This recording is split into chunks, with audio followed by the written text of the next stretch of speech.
मंचावर उपस्थित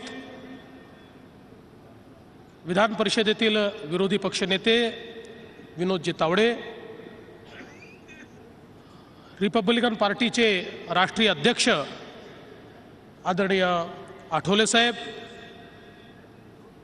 सन्माननीय जावडेकरजी, मंचावर उपस्थित सर्व खासदार, आमदार, उमेदवार, मुंबईचे अध्यक्ष आशिष शेलार, या ठिकाणी उपस्थित महायुतीतील सर्व पदाधिकारी आणि उपस्थित सर्व मुंबईकर भगिनी आणि बंधूंनो,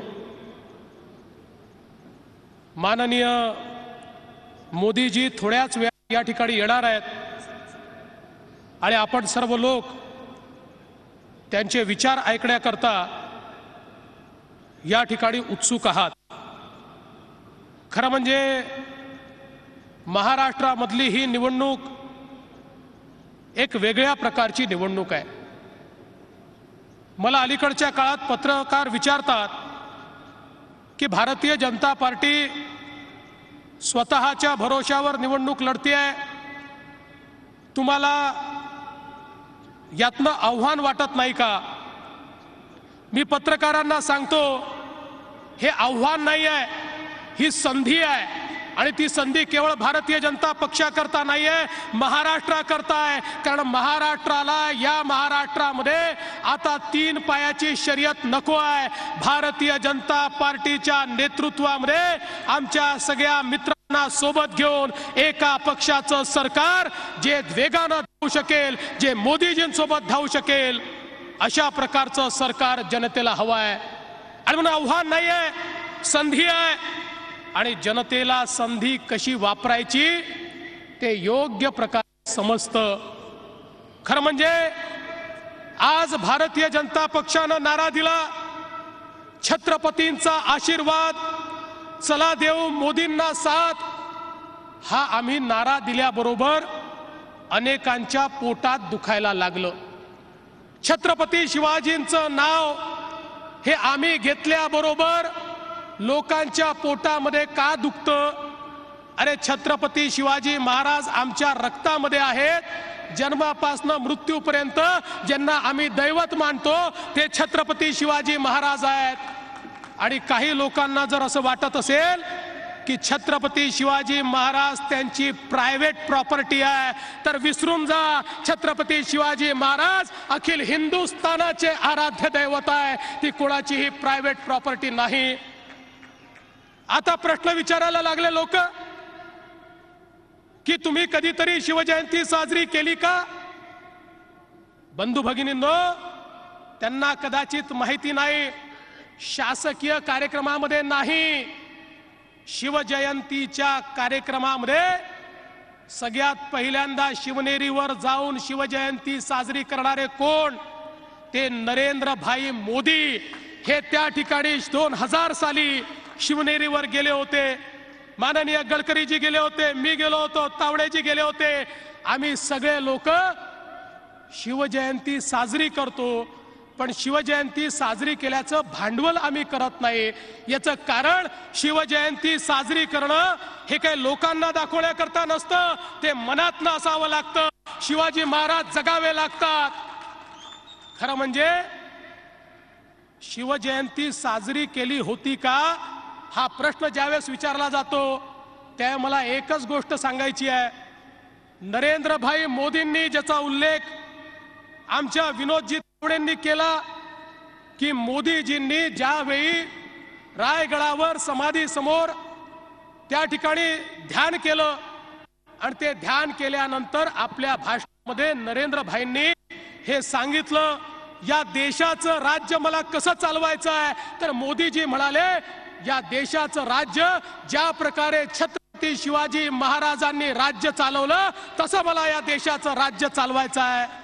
लोकसभेच्या आधी केलेलं भाषण आहे, लोकसभेच्या नंतर केलेलं नाही, कारण मनात असावं लागतं।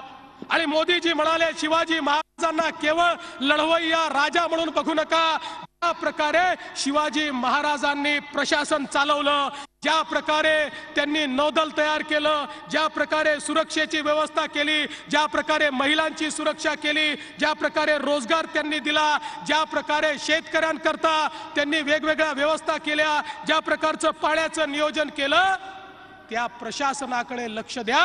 शिवाजी महाराज केवळ लढवय्ये नेते नव्हते, ते प्रशासनिक होते, हे मोदीजींनी त्या ठिकाणी सांगितलं।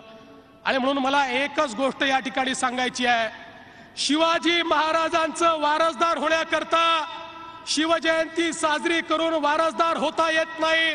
नाहीतर एकीकडे शिवजयंती साजरी करायची आणि दुसरीकडे हप्ते वसुली करायची, याच्या भरोशावर शिवाजी महाराज जगता येत नाही।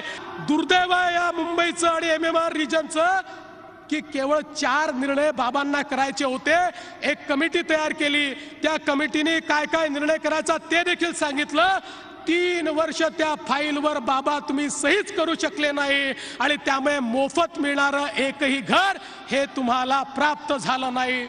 2008 साली घोषणा केली 5 लाख घरं बांधू, 5 लाख तर सोडा, साधी 5 घरं देखील तुम्ही बांधू शकला नाहीत।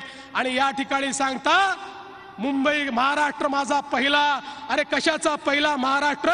तुमच्या कार्यकाळात महाराष्ट्र पहिला झाला असेल तर शेतकऱ्यांच्या आत्महत्यांमध्ये झाला, तुमच्या काळात महाराष्ट्र पहिला झाला असेल तर महिलांवरच्या अत्याचारात झाला, तुमच्या काळात महाराष्ट्र पहिला झाला असेल तर बेरोजगारी महाराष्ट्राचं उरलं सुरलं वैभवही घालवण्याचं काम त्या ठिकाणी तुम्ही केलं।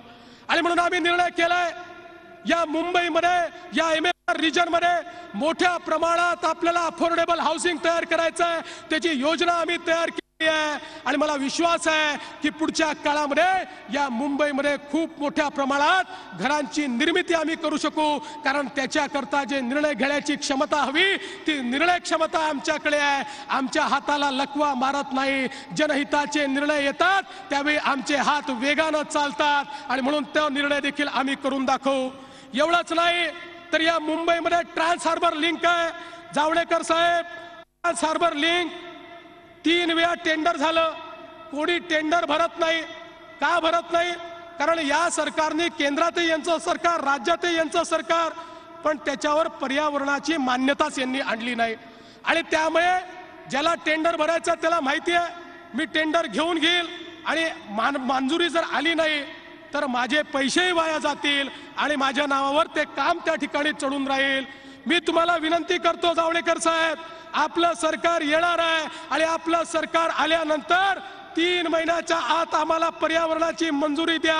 1 वर्षामध्ये या ठिकाणी ट्रान्स हार्बर लिंकचं काम वेगानं पुढे नेतो आणि 2-2.5 वर्षात ती बांधून आम्ही पूर्ण करून दाखवतो। आज ट्रान्स हार्बर लिंक पेक्षा 4 पट मोठी लिंक चीननी 1.5 वर्षामध्ये बांधून दाखवली। मग माझ्या महाराष्ट्रात, माझ्या मुंबईत हे का होऊ शकत नाही? या ठिकाणी मुंबईचा वॉटर ट्रान्सपोर्ट, काय सांगू तुम्हाला त्या वॉटर ट्रान्सपोर्टची कथा।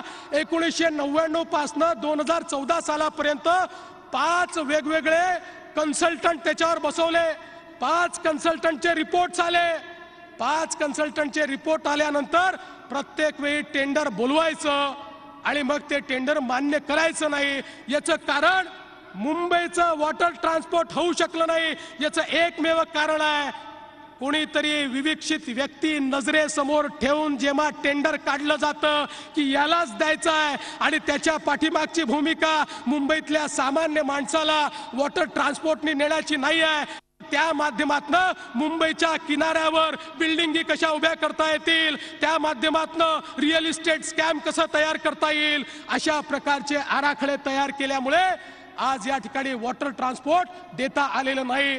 मी विश्वास, तर मुंबईचं सेफ सिटी प्रोजेक्ट तयार करताना या ठिकाणी तुम्ही स्टॅटिक प्लॅटफॉर्म तयार केला। एक असा प्लॅटफॉर्म तुम्ही त्या ठिकाणी तयार केला की उद्याला ज्यावेळेस नवीन तंत्रज्ञान येईल ते तंत्रज्ञान त्या प्लॅटफॉर्मशी कॉम्पॅटेबलच होऊ शकत नाही। मी स्वतः मुख्यमंत्र्यांना सुचवलं की तुम्ही दिल्ली सेफ सिटी, दिल्ली तर आमचं राज्य नव्हतं, तुम्ही दिल्ली सेफ सिटी प्रोजेक्ट त्या ठिकाणी जाऊन बघा। त्या ठिकाणी जो प्लॅटफॉर्म तयार केलाय तो डायनामिक प्लॅटफॉर्म आहे, ज्या माध्यमातून खऱ्या सर्व्हिलन्स होऊ शकतं। पण दुर्दैव असं आहे की या सरकारला ते पाहण्याची फुरसत नव्हती। आज मुंबईची अवस्था अशी आहे, एक सीसीटीव्ही कॅमेरा हे मुंबईमध्ये लावू शकले नाही। अरे खरं म्हणजे या सरकारला चुल्लूभर पाण्यात डुबून मेलं पाहिजे। मुंबईवरचा हल्ला झाल्यानंतर ज्या ज्या गोष्टी या ठिकाणी सांगितल्या होत्या, एकही गोष्ट तुम्ही करू शकला नाहीत। साधे बुलेट प्रूफ जॅकेट तुम्ही विकत घेऊ शकला नाहीत। छोटी सीआरपीएफ कडनं उधारीमध्ये जॅकेट तुम्हाला आणावे लागले। बॉम्ब सूटचा घोळ अजूनही तसाच आहे। 2008 सालची मुंबई फार फरक नाही। जेवढी मुंबई त्या काळामध्ये असुरक्षित होती, तेवढीच आजही मुंबई असुरक्षित आहे। आणि म्हणून या ठिकाणी खऱ्या अर्थानं या सरकारनं मुंबईवर अन्याय केला, जेवढा अत्याचार केला। या मुंबईला वर्ल्ड क्लास सिटी बनव म्हणून सांगितलं, पण काहीच हे करू शकलेले नाहीत। झी 24 तास रहा एक पाऊल पुढे।